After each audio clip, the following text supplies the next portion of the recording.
Hello guys, स्वागत है आप सभी का मेरे इस प्यारे से यूट्यूब चैनल स्टडी मेट पर। और आज हम स्टार्ट करने वाले एक नया चैप्टर जिसका नाम है डिफरेंशिएशन। और ये इसका वेटेज इतना ज़्यादा है कि सिर्फ आपको 11 12th में नहीं बल्कि आपको इंजीनियरिंग में भी काम आने वाला है। और 11 12th की अगर मैं बात करूँ तो MST CET में इस चैप्टर से 4 क्वेश्चन आते हैं और बोर्ड्स में इसका वेटेज 9 मार्क्स का है। तो डिफरेंशिएशन बेसिकली आपको इजी भी लग रहा होगा आगे जाके, तो आपको कर लेना चाहिए। तो स्टार्ट करते हैं डिफरेंशिएशन एकदम जोश में। Differentiation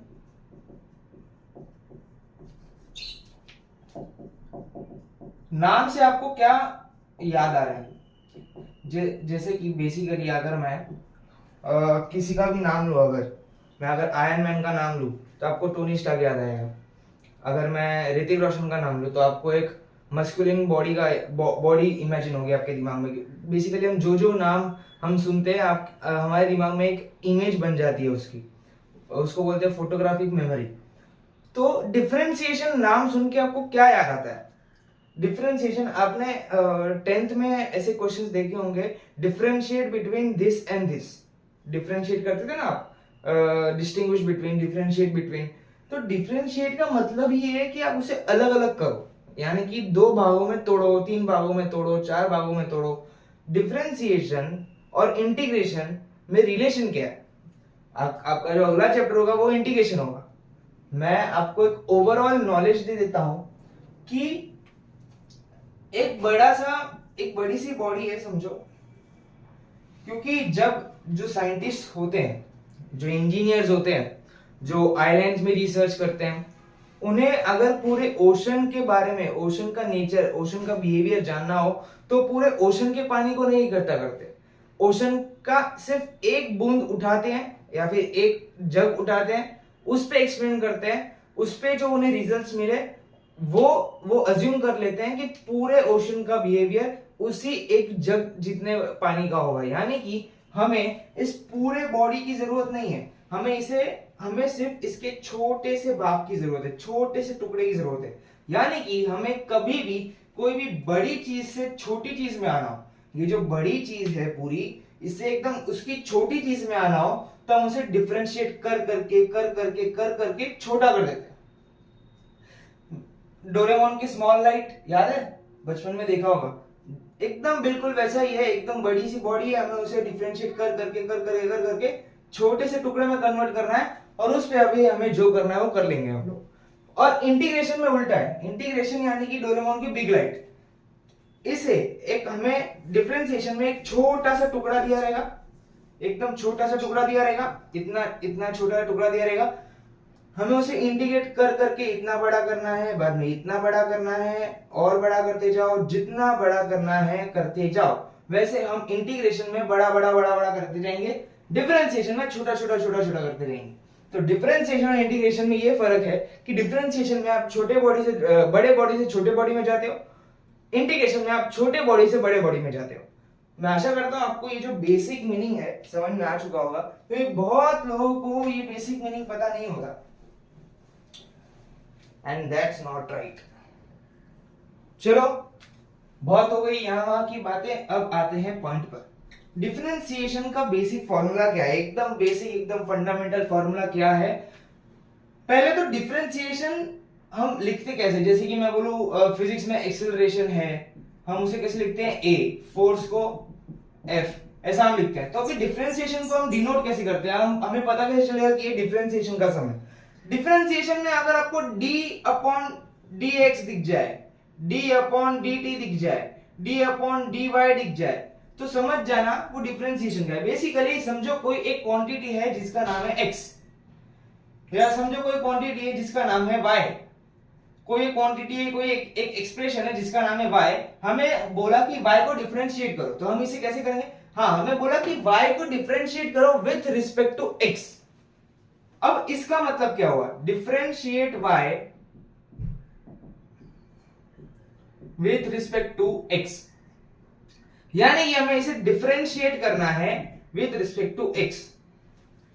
differentiating y with respect to x, dy by dx। इससे हमें इस एक्सप्रेशन को देख के हमें समझ आ जाता है कि ये डिफरेंशिएशन का सम है। अब इसमें और एक बात नोट करने जैसी है कि विथ रिस्पेक्ट टू x यानी कि क्या। अब अगर y के अंदर, मैंने क्या बोला, y एक एक्सप्रेशन हो सकता है, y क्वांटिटी हो सकती है, तो मैथ्स के अंदर तो हम कोई क्वांटिटी नहीं लेंगे, मैथ्स के अंदर तो हम एक्सप्रेशन ही लेंगे। y is equal to T square है या फिर T cube minus T square minus T, ऐसा कुछ तो है। अगर y के अंदर सारे t के टर्म्स हैं तो हम y को differentiate with respect to x कर ही नहीं सकते।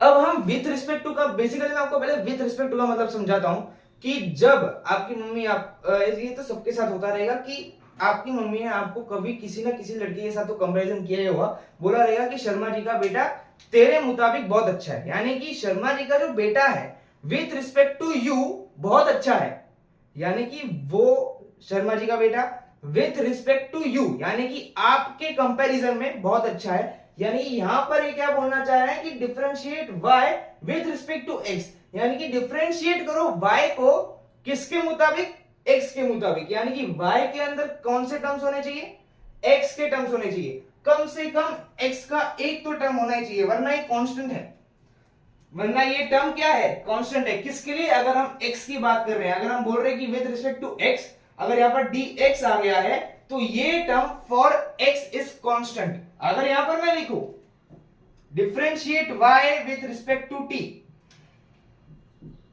ऐसे लिख दूं, हाँ, तो हम इसे डिफरेंशिएट आराम से कर सकते हैं।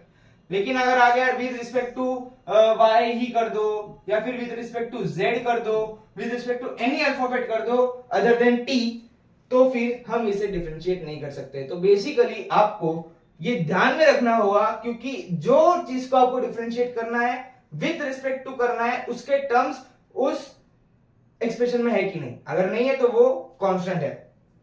तो चलिए, मैंने आपको dy बाय dx वगैरह सब आपको बता दिया।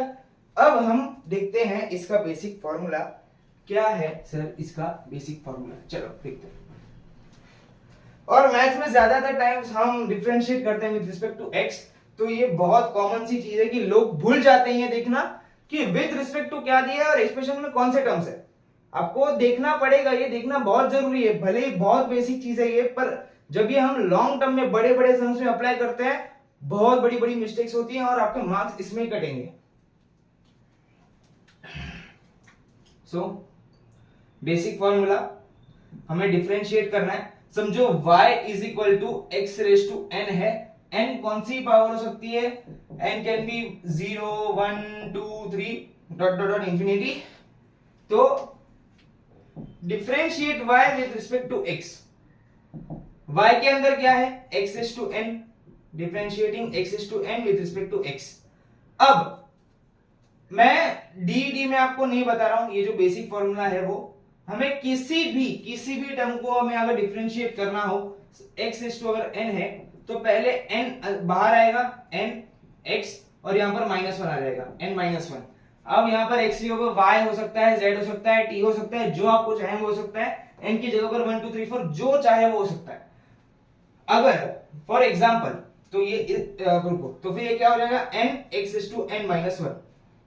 बेसिकली हमने इसे डिफरेंशिएट करके हमें ये मिला। अगर समझो x रेज टू 4 है, x रेज टू 4 है, हमें बोला है कि y is equal to x raise to 4 और differentiate y with respect to x, तो हम इसे कैसे डिफरेंशिएट करेंगे, dy by dx is equal to dx raise to 4 upon dx। ये क्या हो जाएगा, पहले तो 4 आगे आएगा, हाँ सर आ गया 4 आगे, अब -1 आएगा, 4 -1, तो ये क्या हो गया 4x raise to 3, 4x cube, यानी कि x रेज टू 4 का डिफरेंशिएशन क्या है 4x क्यूब। अगर वैसे ही अगर मैं बता दूं कि x is equal to t raise to 5 और हमें बोला कि differentiate x with respect to t, तो हम क्या लिखेंगे, d t raise to 5 with respect to t is equal to, पहले तो 5 आगे आएगा, आ गया, और ऊपर -1 हो जाएगा, 5 -1 क्या होता है 4, तो इसका t रेज टू 5 का डिफरेंशिएशन क्या है 5t रेज टू 4। होप आपको ये बेसिक सी चीज पता चल गई होगी, और यकीन मानिए कि अभी तो आपको ये याद है, लेकिन जब आप आगे बढ़ेंगे और आगे इसके बहुत कॉम्प्लेक्स फॉर्म्स आएंगे तब आप इसको कंसीडर करना ही भूल जाएंगे, और ये बहुत गलत बात है। आपको बेसिक पता होना चाहिए, बेसिक से जुड़े रहिए, be connected to the roots, ये आपके रूट्स हैं, हमें आपको इसमें कनेक्ट करना पड़ेगा वरना आपके बहुत मिस्टेक्स होंगे।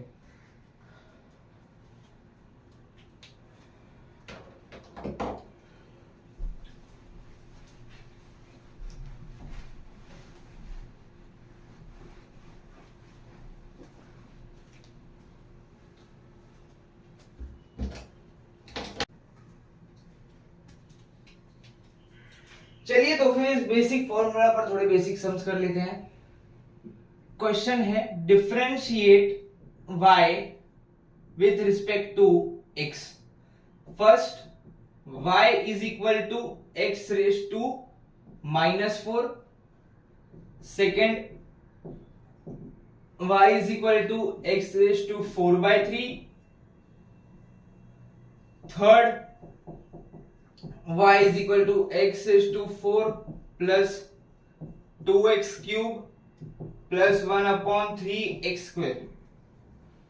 ये तीन सम आपको करना है और आपको ये खुद ट्राई करने हैं। मैंने आपको एक बेसिक फॉर्मूला बता दिया, मैंने बेसिक दो सम भी यहाँ पर करके बता दिए। अब आपको एक खुद से ट्राई करना है, मैं भी यहाँ पर अभी बताऊंगा। वीडियो को पॉज कीजिए, ट्राई कीजिए। चलिए शुरू करते हैं इस सम से। क्या होगा, हमें पहला स्टेप क्या है, dy by dx। क्या बोला है, differentiate y with respect to x। Okay sir, कर लिया। y की जगह पर क्या आएगा, dx raise to -4 upon dx। हाँ, अब पहले तो -4 आगे, -4 आगे आएगा, आ गया। पावर में -1 होगा, x रेज़ टू -4 -1, तो ये क्या हो जाएगा, -4 x रेज़ टू -5। ये है इसका करेक्ट आंसर। अगर आपको इसका करेक्ट आंसर है तो कमेंट में लिख दीजिए ये इसका करेक्ट आंसर आ गया। अब सेकेंड वाला, ये था फर्स्ट वाला, अब हम करेंगे सेकेंड वाला।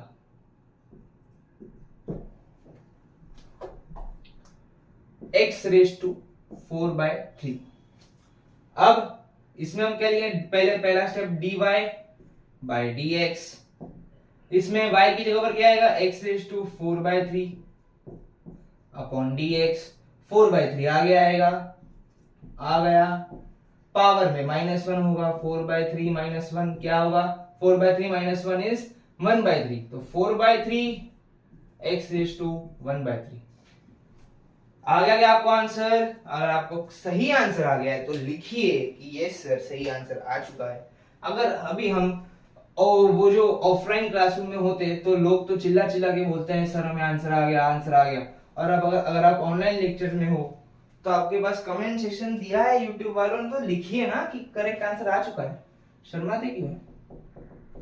हाँ, अब y is equal to x raise to 4 plus 2x cube plus 1/3 x square. अभी आपको इसे डिफरेंशिएट करना है, लेकिन करिए डिफरेंशिएट।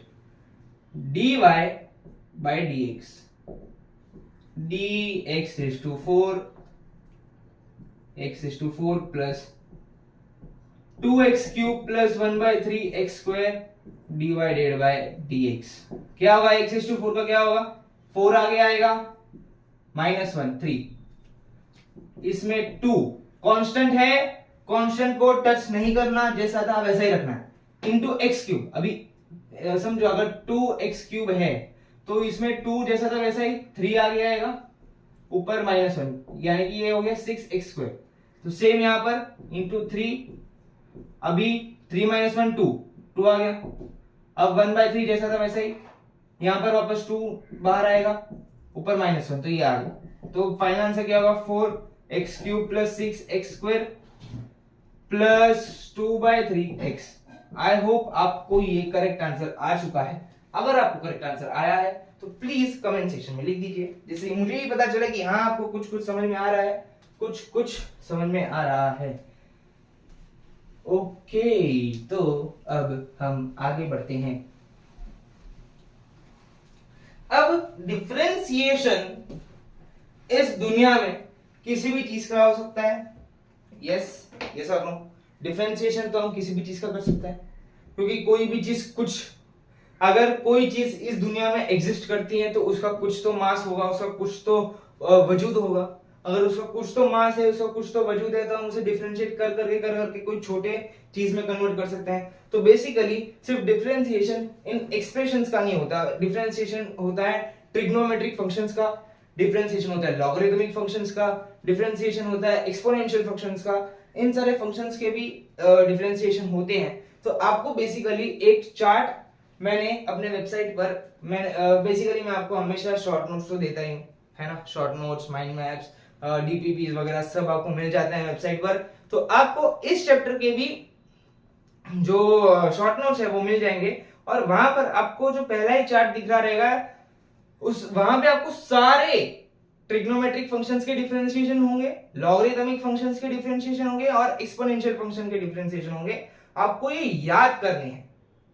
जैसे कि फॉर एग्जांपल अगर मैं आपको बताऊं y is equal to sine X दिया है, अब आपको y को डिफरेंशिएट करना है विद रिस्पेक्ट टू x, तो इसका डिफरेंशिएशन होगा dy by dx is equal to d sin x by dx। और आपको याद होना चाहिए कि sin x का डिफरेंशिएशन होता है cos x, sin x का डिफरेंशिएशन होता है cos x, तो आपको याद होना चाहिए। तो आपको वो जो चार्ट है वो आपको लर्न करना पड़ेगा। मैं यहाँ पर वो पूरा चार्ट लिख के टाइम वेस्ट करना जरा भी नहीं पसंद करूंगा। आपको आप जाइए वेबसाइट पर, उसमें आपको पूरा चार्ट अच्छे से एकदम दिख जाएगा, सारे अक्षरों में दिख जाएगा। लर्न करिए, लर्न करने में ज्यादा से ज्यादा आपको लगेगा 10 मिनट। 10 मिनट इन्वेस्ट कीजिए, और आपको सिर्फ ये आज लर्न नहीं करना, आपको करते जाना है। कल करिए, परसों करिए, करते रहिए, रिवीजन करते रहिए, वरना अगर आप ये भूल गए तो आप ये चैप्टर आपके लिए कुछ काम का है ही नहीं, क्योंकि अब तक हमने जो किया वो बहुत ही बेसिक था। एमएसटी सीईटी वो 2002, 2004, 2005 जब हम पैदा हुए थे तब वो वैसे क्वेश्चन पूछती थी। अब तो एमएसटी सीईटी बड़ी हुई, मैच्योर हो गई है, वो अभी और स्मार्ट हो गई है, तो अभी एडवांस क्वेश्चन आते हैं थोड़े, तो इन सब पर वो क्वेश्चन पूछते हैं, तो आपको वो चार्ट याद करना ही होगा। अब गाइस आज के लिए यहीं तक, और इस लेक्चर की डीपी यहाँ भले हमने बहुत ही कम अभी तक सीखा है, लेकिन कुछ तो सीखा है, तो उसके लिए कुछ प्रैक्टिस करनी पड़ेगी, और इसकी डीपी भी आपको वेबसाइट में मिल जाएगी, और वेबसाइट का लिंक आपको डिस्क्रिप्शन में मिल जाएगा। तो तब तक के लिए पढ़ते रहिए जोश में, और हम मिलेंगे नेक्स्ट लेक्चर में। गुड बाय, जय श्री कृष्ण।